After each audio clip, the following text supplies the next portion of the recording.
സംവാദമില്ലാത്ത ഏകമതം ഹിന്ദുമതം. നമ്മളിന്ന് നോക്കിക്കഴിഞ്ഞാൽ ക്രിസ്തു മതത്തിലാകട്ടെ ഇസ്ലാം മതത്തിലാകട്ടെ ദിവസവും പലവിധ സംവാദങ്ങളാണ്. സംവാദം എന്ന് പറഞ്ഞു കഴിഞ്ഞാൽ അള്ളാഹുവിനെ മാത്രമേ ആരാധിക്കാവൂ, ഖബറിനെ ആരാധിക്കാവൂ, ഇങ്ങനെയെല്ലാം പറഞ്ഞുകൊണ്ട് പലവിധ സംവാദങ്ങൾ അവരിൽ നടക്കുകയാണ്. എന്തുകൊണ്ട്? എന്നാൽ ഹിന്ദുമതത്തിൽ അങ്ങനെ ഒരു സംവാദവും എവിടെയും നടന്നു കാണുന്നില്ല. എന്തുകൊണ്ടത് നടക്കുന്നില്ല എന്ന് ചോദിച്ചു കഴിഞ്ഞാൽ അതിന് രണ്ട് കാര്യമാണ് ഉള്ളത്. ഒന്ന് എന്ന് പറയുന്നത്, നമ്മള് വേദങ്ങളെയൊന്നും ആരെയും പഠിപ്പിക്കുന്നില്ല. വല്ല പ്രഭാഷണങ്ങളെല്ലാം ഉണ്ടെങ്കിൽ അത് കഥകൾ പിടിച്ചുകൊണ്ടാണ്, പുരാണ കഥകൾ വെച്ചുകൊണ്ടാണ്. കാരണം TV തുറന്നാൽ കാണാം, ആത്മീയ ചാനലുകളെല്ലാം തുടങ്ങിയാൽ പുരാണ കഥകളെ പറ്റിക്കൊണ്ട് രാമന്റെ കഥയും കൃഷ്ണന്റെ കഥയും പറഞ്ഞുകൊണ്ട് നടക്കും. അല്ല, വേദങ്ങളൊന്നും എടുത്ത് പഠിപ്പിക്കുന്ന പരിപാടിയില്ല.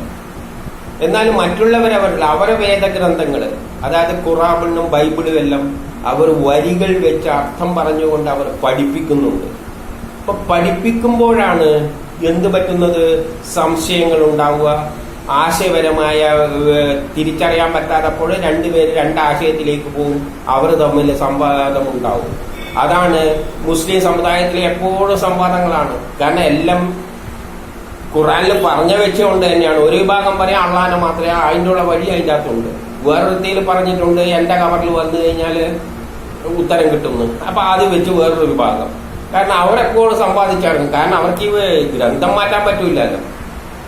അപ്പം വ്യത്യാസം ഒരു ഗ്രന്ഥങ്ങളിൽ വ്യത്യസ്തരമായി വരുമ്പോൾ ശരിയായ നിലയിൽ അതിന് അർത്ഥം മനസ്സിലാക്കാൻ പറ്റിയിട്ടില്ലെങ്കിൽ എന്ത് പറ്റും?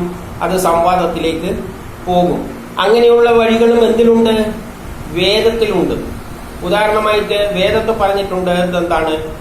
ഇന്ദ്രനെ അല്ലാതെ വേറെ ആരെയും ആരാധിക്കരുത്. ആരാധിച്ചാൽ എന്തു പറ്റും? ദണ്ഡനത്തിനിരയാകും. അപ്പം ഇന്ദ്രനാണ് അതിൻ്റെ അകത്ത് ബ്രഹ്മസമാനമായ ശക്തി. ഏതില്? വേദത്തില്. അപ്പോൾ പുരാണ കഥകളിൽ നമ്മൾ ആരാധിക്കുന്ന ഏതാണ്? എല്ലാ കഥാപാത്രങ്ങളായ ദൈവങ്ങളെയും പിടിച്ച് അമ്പലങ്ങളെല്ലാം ഉണ്ടാക്കിയിട്ട് ആരാധിക്കുകയാണ്. അപ്പൊ ഈ വേദത്തിലുള്ള ഈ വരി വെച്ച് കഴിഞ്ഞാൽ അവിടെ ഏറ്റുമുട്ടൽ തുടങ്ങും. അപ്പൊ ഇത് പഠിക്കാതെ കൊണ്ട് എന്തില്ല? ആ ഏറ്റുമുട്ടലില്ല. ഏറ്റുമുട്ടുമ്പോഴും വ്യാഖ്യാനിക്കാൻ പല കാര്യമുണ്ട്. അവിടെ ഇന്ദ്രനാണ് വലുതെന്ന് പറയുമ്പോൾ ഇപ്പം പുരാണത്തിൽ എന്തായിരിക്കും? ഇന്ദ്രൻ കീഴെയാണ്. എല്ലാവരുടെയും ഒരു സ്വാർത്ഥമതിയല്ലായിട്ടാണ്, അലസനായിട്ടെല്ലാണ് ചിത്രീകരിച്ചിരിക്കുന്നത്. അതിനും ഉഷാർ അസുരന്മാരാണ്. അപ്പം വേണ്ടാത്ത സുഖലോലവ് എല്ലാം പിന്നിൽ പോകുന്നതാണ്. അതിലും വലുതാണ് ശിവനെല്ലാം. അപ്പൊ അവിടെ പറയുന്ന വേണ്ട നമ്മളെ ഇത് പ്രകാരമാണെങ്കിൽ ഏറ്റവും വലുത് ശിവനെ ആരാധിക്കണം എന്ന് ഒരു വിഭാഗം പറയും. എല്ലാ വേദം പറയുന്നത് ഇന്ദ്രനെയാണ് ആരാധിക്കണം. ഇവർ തമ്മിൽ ഇതേമാതിരി ബൈബിളിൽ ഖുറാനിൽ നടക്കുന്ന എല്ലാ ഏറ്റുമുട്ടലുകളും ഇവിടെയും നടക്കാം. പക്ഷെ എന്തുകൊണ്ട് നടക്കുന്നില്ല? നമുക്ക് വേദങ്ങളിൽ എന്താണ് ഉള്ളതെന്ന് അറിയില്ല, നമ്മൾ ആരെയും പഠിപ്പിക്കുന്നുമില്ല. പിന്നെ എന്താണ് വ്യത്യാസമുള്ള കാര്യം? ഉപനിഷത്തുകളിലും ആരും പഠിപ്പിക്കുന്നില്ല. ഉപനിഷത്തൊന്നും ആർക്കും അത്ര കൈകാര്യം ചെയ്യാൻ പറ്റുന്നില്ല. കാരണം ഉപനിഷത്തിൽ എന്താ പറയുന്നത്? ഈശ്വരൻ ഒരിക്കലും ജനിച്ചിട്ടില്ല, ജനിക്കുന്നുമില്ല. ഇതും വെച്ചുകൊണ്ട് പിന്നെ തർക്കം അവിടെ വേറൊരു ഇഷ്യൂ ആയി. അത് പഠിപ്പിച്ചിരുന്നുവെങ്കിൽ പിന്നെയുള്ള തർക്ക വിഷയം എന്താണ്? അജ്ഞാനികളാണ് ബിംബത്തെയല്ല ആരാധിക്കുന്നത് എന്നെല്ലാം വേറൊരു വരിയുണ്ട്. അത് വെച്ചിട്ടും തർക്കിക്കാൻ ഇഷ്ടമായി. എങ്കിലും ഇതെല്ലാം പഠിപ്പിച്ചിരുന്നുവെങ്കിൽ ഇവിടെ ഹിന്ദുക്കൾ തമ്മിൽ തല്ലി മരിക്കേണ്ട അവസ്ഥയിലുള്ള അവസരങ്ങളാണ് ഇതിൻ്റെ അകത്ത് മുഴുവൻ പറഞ്ഞ് പരസ്പര വിരുദ്ധമായത്. ഇതെന്തുകൊണ്ടാണ് സംഭവിക്കുന്നത്? ഹിന്ദുമതത്തിൽ സംഭവിക്കാത്തതും മറ്റുള്ള മതങ്ങളിൽ സംഭവിക്കുന്നത് വേദവ്യാസൻ അല്ലെങ്കിൽ പണ്ടുള്ള ഋഷികൾ നേരിട്ട് പറയുന്ന കാര്യങ്ങൾ, അത് സയൻസാകട്ടെ ചരിത്രമാകട്ടെ, എന്താണെന്ന് നമുക്ക് പിന്നീട് നോക്കാം. സയൻസ് ആയാലും ചരിത്രമായാലും എന്തായാലും അത് പ്രത്യക്ഷത്തിൽ പറയുന്നത്, അതായത് രണ്ടർത്ഥമൊന്നും വെക്കാതെ നേരിട്ടങ്ങ് പറയുന്നത് വേദങ്ങളിലാണ് പറഞ്ഞിരിക്കുന്നത്. 4 വേദങ്ങളിൽ നേരിട്ടങ്ങ് പറഞ്ഞു. ഒരു ഉദാഹരണം എന്ന് വെച്ചാൽ ഹൈഡ്രജനെ കൂട്ടണം ഓക്സിജൻ സമം ജലം, അങ്ങനെ 1 കൂട്ടണം 2 സമം 3, ഇങ്ങനെ വ്യക്തമായിട്ടുള്ള കാര്യങ്ങൾ മാത്രമാണ് വേദങ്ങളിൽ പറഞ്ഞത്. പിന്നെ എന്ത് ചെയ്തിട്ടില്ല? കഥകളുടെ രൂപത്തിലെടുത്ത് അതിൻ്റെ അകത്ത് കഥയും കൂടിയും കയറ്റി വെച്ചിട്ടില്ല. ഈ കഥയും കൂടി ആകുമ്പോഴാണ് ഈ ആശയക്കുഴപ്പം വരിക. എന്നിട്ട് എന്ത് ചെയ്തു? അപ്പൊ ഉപനിഷത്തും വേദങ്ങളും അത്തരത്തിലെഴുതി. ഇവയിൽ സാധാരണക്കാരന് വേണ്ടി എന്ത് ചെയ്തു? ഇതിനെ കഥരൂപത്തിലാക്കി പുരാണ കഥകളായിട്ട് എഴുതി വെച്ചു. ഇത് സയൻസ് കൈകാര്യം ചെയ്യുന്ന ബുദ്ധിപരമായിട്ട് ശരിയായ അർത്ഥത്തിൽ പറഞ്ഞ കാര്യങ്ങളാണ്. പക്ഷെ ഇത് നമ്മൾ തൊടുന്നില്ല. നമ്മൾ പോകുന്ന ഏതാണ്? കഥകളുടെ പിന്നാലെയാണ്. എല്ലാ ആത്മീയ ഗുരുക്കന്മാരുടെ എല്ലാം കഥയും പിടിച്ചൊരു പോക്കാണ്.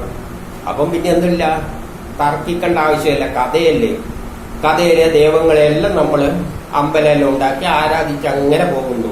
നേരത്തെ ഒരു വേദവും കൂടിയും പഠിച്ചിരുന്നുവെങ്കിൽ ഈ കൺഫ്യൂഷൻ വരും. പിന്നെ എന്തുകൊണ്ട് വേദം പഠിപ്പിക്കുന്നില്ല എന്ന് വെച്ചാൽ ഇതിനെപ്പറ്റി ആർക്കും മനസ്സിലാക്കിയില്ല. പക്ഷെ ഇതേ വേദത്തിലുള്ള ചില രഹസ്യങ്ങൾ എവിടെയുണ്ട്? ബൈബിളിലും ഖുറാനിലും ഉണ്ട്. പക്ഷെ ബൈബിളിലും ഖുറാനിലും ചെയ്തിരിക്കുന്ന എന്താണെന്ന് വെച്ചാല് ഇതെല്ലാം കൂട്ടിച്ചേർത്തിട്ട് അങ്ങ് പറഞ്ഞിട്ടുണ്ട്. കഥയും പറഞ്ഞിട്ടുണ്ട്, കാര്യവും പറഞ്ഞിട്ടുണ്ട്. ഇത് തമ്മിൽ കൂടിച്ചേരുമ്പോഴാണ് ഈ ആശയക്കുഴപ്പം വരുന്നത്. ഏതുപോലെ പുരാണ കഥകൾ നമ്മൾ എടുത്ത് പഠിച്ചതിന് ശേഷം വേദങ്ങളും പഠിക്കുകയാണെങ്കിൽ ഇന്ദ്രന്റെ കാര്യമാണ് വരും. ഇന്ദ്രനാണ് പ്രധാനത, ഇന്ദ്രനെ അല്ലാതെ ആരാധിക്കൽ, ഇതെല്ലാം വന്നിട്ട് എന്ത് പറ്റും? ആശയക്കുഴപ്പം വരും. പക്ഷെ അത് നമുക്ക് വരാത്തത് എന്തുകൊണ്ട്? നമ്മൾ പുരാണ കഥയും പിടിച്ചൊരു നടക്കും. ഏത് പ്രഭാഷണം എടുത്തു കഴിഞ്ഞാൽ രാമന്റെയും കൃഷ്ണന്റെയും കഥയല്ലാതെ വേറെ പരശുരാമന്റെ കഥ പോലും അധികം പറയില്ല. അതിലെല്ലാം എന്നാ ഭാഗവതത്തിലെല്ലാം സയൻസുകളെല്ലാം പറഞ്ഞ് സയൻസിന്റെ കഥ രൂപമെല്ലാം ഉണ്ട്. അതൊന്നും അവർ തൊടുവില്ല. തൊട്ട് കഴിഞ്ഞാൽ ഈ പ്രശ്നം. അപ്പൊ അതാണ് ഈ തർക്കം ഇല്ലാതിരിക്കാൻ കാരണം. എന്നാല് ബൈബിളിലും ഖുറാനിലും ഇതെല്ലാം ഒന്നിച്ച് ചേർത്ത് പറഞ്ഞത് കൊണ്ടും അവരത് എല്ലാവരെയും പഠിപ്പിക്കുകയും ചെയ്യുന്നത് കൊണ്ട് ആശയ സംഘടനം ഉണ്ടാവുകയാണ്. ഈ ആശയ സംഘടനത്തിലൂടെ അവർ കറക്റ്റൊന്നും ചെയ്യുന്നില്ല. സംവാദത്തിലൂടെ ഒരു വിഭാഗം മറ്റേ വിഭാഗം കറക്റ്റൊന്നും ചെയ്യുന്നില്ല. പക്ഷെ സ്വയം ചെറിയ ചെറിയ കറക്ഷൻ അവർ വരുത്തേണ്ടതായ നിർബന്ധിതരായി തീരുന്നുണ്ട്. എന്തുകൊണ്ട്? പറഞ്ഞു പോകുമ്പോൾ തർക്കിക്കുമ്പോൾ പിന്നെ ചിലപ്പോൾ എന്ത് ചെയ്യേണ്ടി വരും? ചിലതെല്ലാം സ്വയം അടുത്തു പറയുമ്പോഴൊന്ന് കറക്റ്റ് ചെയ്തിട്ടേ പറയൂ. പക്ഷെ നമ്മളിതിൽ സംവാദമേ നടക്കുന്നില്ല. അപ്പൊ ഈ സംവാദം നടന്നിരുന്നുവെങ്കിൽ മാത്രമേ നമുക്ക് എന്ത് ചെയ്യാൻ പറ്റുമായിരുന്നുള്ളൂ? വേദങ്ങളിൽ എന്താണ് ഉള്ളത് എന്ന് മനസ്സിലാക്കുവാൻ പറ്റുമായിരുന്നു. പക്ഷെ അത് സംവാദത്തിലേക്ക് വരണ്ടിക്കൽ എന്ത് വേണം? ഈ വേദമാദ്യം പഠിപ്പിക്കണം. അത് പഠിപ്പിക്കാനുള്ള കഴിവ് വേദത്തിൽ എന്താണ് ഉള്ളതെന്ന് തിരിച്ചറിയുവാൻ ഇതുവരെ പറ്റിയില്ല. അപ്പോൾ പിന്നെ എന്തില്ല? സംവാദത്തിന് അവിടെ സ്ഥാനമേ ഇല്ല, അവസരമേ ഇല്ല. പിന്നെ പറ്റിയത് എന്താണെന്ന് വെച്ചാൽ നാം അറിഞ്ഞോ അറിയാതെയോ നമ്മുടെ ആത്മീയ ഗുരുക്കൾ, പണ്ടുള്ള ഈ അടുത്ത കാലത്തുള്ള ആത്മീയ ഗുരുക്കൾ, അതായത് വേദവ്യാസന്റെ കാലഘട്ടത്തിൽ, അത് കഴിഞ്ഞ് കുറെ കാലം കഴിഞ്ഞപ്പോൾ അവർ ഇതിന് അവരുടെ ബുദ്ധി അനുസരിച്ച് ചില വ്യാഖ്യാനങ്ങളെല്ലാം നൽകിയിട്ടുണ്ട്. ആ വ്യാഖ്യാനങ്ങൾ അവർ എന്ത് ചെയ്തു? അവർക്കും ഈ പുരാണ കഥകളെ പിടികിട്ടിയിട്ടുള്ളൂ. അല്ലാതെ ഉപനിഷത്തുക്കളോ വേദങ്ങളിൽ എന്താണോ ഉള്ളതെന്നൊന്നും അവർക്ക് പിടികിട്ടിയിട്ടില്ല. അപ്പൊ അവർ അതെന്ത് ചെയ്തു? ജനത്തോട് പറയണമല്ല, അതിലെന്താ ഉള്ളതെന്ന് ചോദിച്ചു കഴിഞ്ഞാൽ അവർ എന്ത് പറഞ്ഞു? അതിന്റെ എല്ലാം ആകെത്തുകയാണ് ഏതിലുള്ളത്? വേദാന്തം. എല്ലാ വേദത്തിന്റെയും അന്ത്യം, അതായത് അന്ത്യം എന്ന് പറഞ്ഞാൽ അതെല്ലാത്തിന്റെയും നെറ്റ് റിസൾട്ട്. അവസാനം എന്താണ്? കൃഷ്ണൻ അവസാനം മഹാഭാരത കഥയിലും കൃഷ്ണൻ ഒരു ഗീത ഉപദേശിക്കുന്നത്. അതിന്റെ സത്ത എന്ന് പറയുന്ന ആ ഗീതയാണ്. ആ ഗീത പഠിച്ചാൽ മതി. അതാണ് വേദത്തിലുള്ളത്. അപ്പൊ ഇത് പഠിപ്പിച്ചു വെച്ചിരിക്കുന്നുണ്ട്. ഇതെല്ലാവരെയും നിർബന്ധിച്ച് പഠിപ്പിച്ചു വെച്ചിട്ടുമുണ്ട്. അതിന്റെ അപ്പുറം മാറ്റി ചിന്തിക്കരുത് എന്നും ഉള്ളൊരു ഇതുണ്ടാക്കി വെച്ചിട്ടുണ്ട്. യുക്തിവാദികൾ വേദത്തെ പറ്റി എന്ത് തെറി പറഞ്ഞാൽ അവർക്ക് പ്രശ്നമില്ല. പക്ഷെ വേദവരികൾ വെച്ചിട്ട് വല്ലവരും വ്യാഖ്യാനിക്കുമ്പോൾ ഇതവർക്ക് വളരെയധികം ഏൽക്കുന്നുണ്ട്. അതുകൊണ്ടാണ് വിവേകാനന്ദൻ ഒന്ന് പറഞ്ഞപ്പോൾ അതാർക്കും ദഹിച്ചിട്ടില്ല. വിവേകാനന്ദൻ പറഞ്ഞെന്താണ്? ഭ്രാന്താലയമാണ് എന്തെല്ലാം പറഞ്ഞിട്ടുണ്ട്. അത് മാത്രമല്ല വിവേകാനന്ദൻ പറഞ്ഞത്, വേദങ്ങളും സയൻസും ഒന്നിക്കുന്ന ഒരു കാലഘട്ടം വരുന്നെല്ലാം പറഞ്ഞിട്ടുണ്ട്. പക്ഷെ അവർ വിവേകാനന്ദനെ താത്താനും പറ്റൂല. കാരണം അവർ അങ്ങ് വെളിയിലെല്ലാം പോയിട്ട് പ്രസംഗം നടത്തിയിട്ട് ആ സ്വയം കുറെ ഉന്നതിയിൽ എത്തിപ്പോയ വ്യക്തികളാണ്. അതുകൊണ്ട് എന്തു പറയുന്നു, വിവേകാനന്ദന്റെ പ്രസംഗത്തിൽ പറയുമ്പോൾ എന്താ പറയാന്ന് വെച്ചാൽ, അവിടെ പോയിട്ട് വിവേകാനന്ദ എല്ലാവരും സഹോദരീ സഹോദരന്മാരെ എന്ന് വിളിച്ചതാണ്. എല്ലാവരും ഞെട്ടിപ്പോയി ഇന്ന് ലോകം. ആകെ അങ്ങയുടെ കഴിവ് എന്ന് പറയുന്നത് എല്ലാവരും പ്രസംഗത്തില് സഹോദരീ സഹോദരന്മാരെ എന്ന് അഭിസംബോധന ചെയ്തു. അത് വിദേശികൾ കേട്ടിട്ടില്ല. അതാണ് ഭാരത സംസ്കാരത്തിന്റെ ഏറ്റവും വലിയ. അയാൾ പറഞ്ഞ ബാക്കിയുള്ളതിനൊന്നും തല കൊടുത്തിട്ടില്ല, അല്ലെ അതൊന്നും പൊക്കി കാണിക്കില്ല. ഇതിൽ കയറി പിടിച്ചിട്ട് എല്ലാവരും കേട്ടത്, ഞാനും കേട്ടത് അത് തന്നെയാണ്. വിവേകാനന്ദന്റെ പ്രഥമ എന്താണ് പ്രത്യേകത എന്ന് വെച്ചാൽ, അവിടെ പോയിട്ട് പ്രസംഗിക്കുമ്പോൾ സഹോദരി സഹോദരന്മാരെ എന്ന് പറ്റിച്ചാൽ സായിപ്പന്മാരെല്ലാം ഞെട്ടിപ്പോയി. അതാണ് വേദങ്ങളുടെ സത്ത. അത് കഴിഞ്ഞ് നാരായണ ഗുരുസ്വാമി എന്ത് ചെയ്തു, ബിംബങ്ങൾ എടുത്തിട്ട് അതിന് പകരം ഒരു കണ്ണാടിയെല്ലാം പ്രവചിച്ചു. പിന്നെ ഈഴവ ശിവനെല്ലാം പറഞ്ഞെല്ലാം അറിയാം. അപ്പോഴും സഹിച്ചില്ല. പക്ഷെ അന്ന് സഹിച്ചതിന് എന്താണ് പറ്റിയത്, അദ്ദേഹത്തിന്റെ പിന്നിൽ കുറെ പേരുണ്ടായിരുന്നു. അതുകൊണ്ട് പിന്നെ ഒന്നും പ്രതികരിക്കാൻ പറ്റിയില്ല, മതിയാക്കി. പിന്നെ ആര്യസമാജം എന്നൊരു വിഭാഗം ഉണ്ടായിരുന്നു, അവർക്കും കുറെ എല്ലാം കിട്ടി. പിന്നെ ഈ അടുത്ത കാലത്താണ് കുറച്ച് സ്വാമിമാര്, അതായത് ഈ ശബരിമല ഇഷ്യൂ ആയിട്ട് ബന്ധപ്പെട്ടപ്പോൾ കുറച്ച് സ്വാമിമാര് വേദങ്ങളിൽ ചില വരിയെല്ലാം എടുത്തങ്ങ് ഉദ്ധരിച്ച്, വേദത്തിലെ ഉദ്ധരിക്കാനൊന്നും അവർക്കൊന്നും പറ്റുമൊന്നുമില്ല, എവിടെ നിന്നെല്ലാം ഉള്ള ചില വരിയ എടുത്ത് ഉദ്ധരിച്ചപ്പോൾ അങ്ങേർക്ക് കിട്ടിയ കിട്ടല് എന്ന് പറയുന്നത് ഭയങ്കരമാണ്. അപ്പൊ എന്തുകൊണ്ടാണ് ഇത് സംഭവിക്കുന്നതെന്ന് നമ്മൾ ചിന്തിക്കണം. നമ്മൾ എന്തിനാണ് ഇങ്ങനെ ഭയക്കുന്നത്? വേദങ്ങളിലുള്ള കാര്യങ്ങൾ വരി വെച്ചിട്ട് സംവാദം നടത്തണം, എങ്കിലേ വേദത്തിൽ എന്താണ് ഉള്ളതെന്ന് അറിയാൻ പറ്റൂ. വേദത്തിൽ ഒരർത്ഥവുമില്ല, അത് വൈബ്രേഷൻ ആണെന്നെല്ലാം പറഞ്ഞ് പഠിപ്പിച്ചിട്ട് എന്താണ് നമ്മൾ നടക്കുന്നത്, നേടുന്നത്? ലോകത്തെ മുഴുവൻ ഞെട്ടിക്കണ്ട സയൻസുകൾ, ലോകം മുഴുവൻ ഇതുവരെ കണ്ടെത്താത്ത സയൻസുകളാണ് വേദത്തിലുള്ളത്. റോക്കറ്റ് ഉണ്ടാക്കേണ്ട വിധങ്ങൾ അതിനകത്തുണ്ട്, മരണത്തെ മറികടക്കേണ്ട വഴികൾ അതിനകത്തുണ്ട്, ലോകം കണ്ടെത്തിയ ആറ്റങ്ങള് ജനറേറ്ററുകളുടെ തത്വമെല്ലാം അതിനകത്തുണ്ട്. അത് ഉണ്ടെങ്കിൽ അത് വെളിയിൽ വരുമ്പോൾ നമ്മൾ അഭിമാനിക്കുകയല്ലേ വേണ്ടത്. അല്ലാതെ ഏതെങ്കിലും കുറച്ച് പേര് കുറച്ചു കാലത്തൊക്കെ ചില ഗുരുക്കന്മാര് അവർക്കിതൊന്നും സയൻസ് ഇല്ലാത്ത കാലത്ത് തിരിച്ചറിയാതുകൊണ്ട് ഇത് മുഴുവൻ ആകെ വേദാന്തം എന്ന് പറഞ്ഞാൽ ഈ വേദങ്ങളുടെ എല്ലാം സത്ത എന്ന് പറഞ്ഞു കഴിഞ്ഞാൽ അവസാനം ഇവിടെ ഗീതയിൽ പറയുന്ന ഉപദേശം അല്ലേ, ബ്രഹ്മസാക്ഷാത്കാരം. ഇങ്ങനെയും പറഞ്ഞ് പഠിപ്പിച്ചിട്ട് ഈ ഒരു കാര്യം പറയാനാണോ 4 വേദങ്ങളെല്ലാം ഉണ്ടാക്കി വെച്ചിരിക്കുന്നത്? ഈ വേദങ്ങളിൽ നിന്ന് തന്നെയല്ലേ ആയുർവേദം ചികിത്സന്റെ എല്ലാം വെളിയിൽ വന്നത്, ഈ വേദങ്ങളിൽ നിന്ന് തന്നെയല്ലേ യോഗ വന്നത്. ഇതെല്ലാം വൈബ്രേഷൻ മാത്രമാണ്, അർത്ഥമില്ലാത്ത വരികളാണോ? അപ്പൊ ഇതിനെല്ലാം എവിടെ നിന്നാ വരികൾ വന്നത്, അർത്ഥം വന്നത്? ഈ 4 വേദങ്ങളിൽ പെട്ടിരുന്ന ആയുർവേദം, യോഗ, ആസ്ട്രോളജി, ഇതെല്ലാം വരികൾക്ക് അർത്ഥമുണ്ടല്ലോ. പിന്നെ എന്തേ ബാക്കിയുള്ള സയൻസ് ആറ്റത്തിന്റെ ഒന്നും ഇതിന്റെ അത് പാടില്ല എന്ന് ഇത്ര നിർബന്ധം പിടിക്കാൻ എന്താ കാരണം? ഇപ്പം വേദങ്ങളിൽ ഇതെല്ലാം ഉള്ളത് എന്ന് കണ്ടെത്തി കഴിഞ്ഞാൽ എന്തു സംഭവിക്കും? ഇതുവരെ പഠിപ്പിച്ചു വെച്ച വേദാന്തം എന്നും പറഞ്ഞിട്ട് അതിന്റെ എല്ലാം നെറ്റ് എഫക്ട് എന്ന് പറയുന്നത് ഈ ബ്രഹ്മസാക്ഷാത്കാരം ഇതാണെങ്കിൽ ഇതിന്റെ അകത്ത് ജനറേറ്റർ ഉണ്ടാകാൻ പാടില്ല, ഇതിന്റെ അകത്ത് തെർമൽ ന്യൂക്ലിയർ പ്ലാന്റുകൾ ഉണ്ടാകാൻ പാടില്ല. അങ്ങനെയുള്ളൊരു ചിന്താഗതി ഇവിടെ വന്നിരിക്കുന്നു. ഇതെവിടെയും ഉണ്ടായിട്ടുണ്ടായിരുന്നു പണ്ട് ബൈബിളിന്റെ കാലത്ത്. ബൈബിളിലെ അടിസ്ഥാനത്തില് സൂര്യൻ ഭൂമിയെ ചുറ്റുന്നു എന്നൊരു ധാരണ വന്നപ്പോൾ ഒരുത്തൻ കയറി പറഞ്ഞു എല്ലാം ഭൂമിയാ ചുറ്റുന്നു. അവന് കുറെ അനുഭവമെല്ലാം ഉണ്ടായി.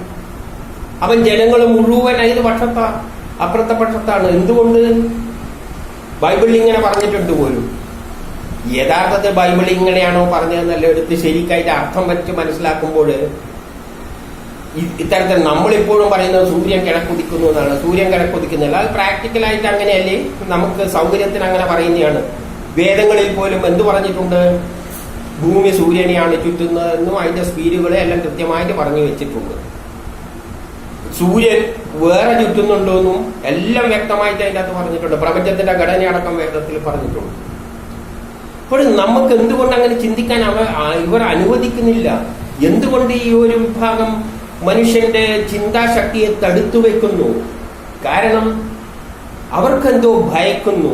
വേദത്തിൽ സയൻസ് ഉണ്ട് എന്ന് പറഞ്ഞാൽ അപ്പൊ ലോകം മുഴുവൻ ഞെട്ടുന്ന, ഭാരത സംസ്കാരത്തിന്റെ പേര് ലോകം മുഴുവൻ പ്രസിദ്ധമാകുന്ന, വേദത്തിൽ ഇതുവരെ കണ്ടെത്താത്ത പ്രപഞ്ച രഹസ്യവും ശരീരത്തെ ഗ്രഹങ്ങൾ നിയന്ത്രിക്കുന്ന പ്രവർത്തനവും ആറ്റത്തിന്റെ ഘടനയും തെർമൽ ന്യൂക്ലിയർ പ്ലാന്റുകളും വൈദ്യുതി സംരക്ഷിക്കേണ്ട നിയമങ്ങളും ഇതെല്ലാം അതിനകത്തുണ്ടെങ്കിൽ, കമ്മ്യൂണിക്കേഷൻ സിസ്റ്റംസും എല്ലാം അതിനകത്തുണ്ടെങ്കിൽ, അതെല്ലാം വെളിയിലേക്ക് വരുന്നതിന് എന്തിനാണ് ഈ ഒരു ചെറിയ വിഭാഗം ഇത്രയും ഭയക്കുന്നത്?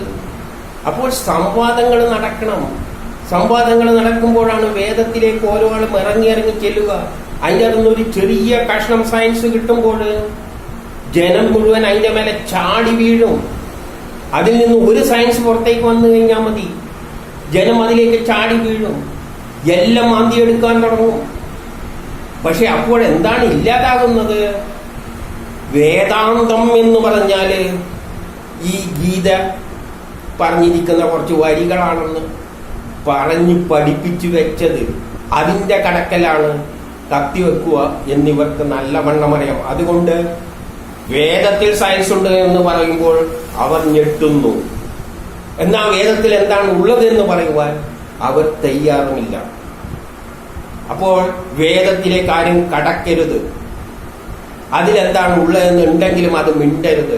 കാരണം എന്ത് തന്നെ നിലനിൽക്കണം, വേദത്തിനത്രേ അത് ആത്മീയം മാത്രമേ അതിനകത്തുള്ളൂ. അത് ചൊല്ലിക്കഴിഞ്ഞാൽ വൈബ്രേഷൻ ഉണ്ടാകും. ആ വൈബ്രേഷൻ കൊണ്ട് എന്തെല്ലോ ആകും. പിന്നെ അതിന്റെ ആകെ ഉള്ളത് ആത്മീയം മാത്രമാണ്, ബ്രഹ്മസാക്ഷാത്കാരം.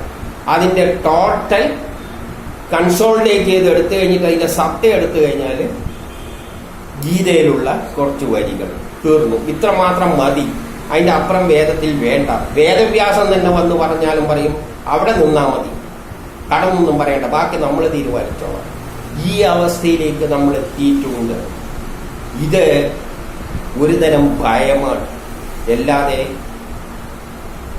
വേദങ്ങളുടെ അല്ലെങ്കിൽ നമ്മുടെ ഋഷി പരമ്പരകളുടെ ആഗ്രഹത്തിന് എതിരായിട്ടുള്ള നീക്കങ്ങളാണിത്. ലോകം തന്നെ ഭാരതത്തെ ഒരു വലിയ നിലയിൽ കാണുവാനുള്ള അവസരം ഇവർ ഇല്ലായ്മ ചെയ്യുകയാണ്. ഇവർ വേദരഹസ്യങ്ങളെ മൂടിവെച്ചുകൊണ്ട് തങ്ങൾക്ക് എന്തോ സംഭവിച്ചു പോകും എന്നുള്ള ഭയപ്പാട് കൊണ്ട് അവർ എന്താണ് ചെയ്യുന്നതെന്ന് അവർക്ക് പോലും മനസ്സിലാവുന്നില്ല. ഇതിൽ നിന്നും നാം മാറേണ്ടിയിരിക്കുന്നു. നമുക്ക് നഷ്ടപ്പെടുവാൻ ഒന്നും തന്നെയില്ല. പക്ഷേ ഈ വേദങ്ങളിൽ നിന്നും പുറത്തു വരുന്ന ജ്ഞാനം ലോകം മുഴുവൻ അറിയുമ്പോൾ എന്താ സംഭവിക്കുക എന്ന് വെച്ച് കഴിഞ്ഞാൽ അത് വർണ്ണിക്കുവാൻ പോലും പറ്റില്ല. കാരണം അത്രയും അമൂല്യമായ നിധികളാണ് വേദത്തിലുള്ളത്. ഇത് പുറത്തേക്ക് വരുമ്പോൾ പിന്നെ ഇതിനെ മറികടന്നു പോകുവാൻ ഇവിടെ ഒരു പുസ്തകത്തിനും കഴിയില്ല. കാരണം ഇതിലുള്ളതിന്റെ ഒരംശമേ ബാക്കി ഏത് പുസ്തകത്തിലും കാണുകയുള്ളൂ. വേദം എന്താണ് പറയുന്നത്? വേദം പറയുന്നത് വേദത്തിലുള്ളതെല്ലാം എവിടെയും കാണും. വേദത്തിൽ ഇല്ലാത്തത് ഒരിക്കലും കാണില്ല. ആ പറഞ്ഞതിന്റെ അർത്ഥം ലോകത്തിലുള്ള എല്ലാ ജ്ഞാനവും വേദത്തിലുണ്ട്. അത് സനാതനമാണ്. സനാതനം എന്നത് അർത്ഥം അത് ശാസ്ത്രമാണ്, ശരിയായ ചരിത്രമാണ്, അതിൽ മാറ്റമില്ല, അത് പൂർണ്ണമാണ്.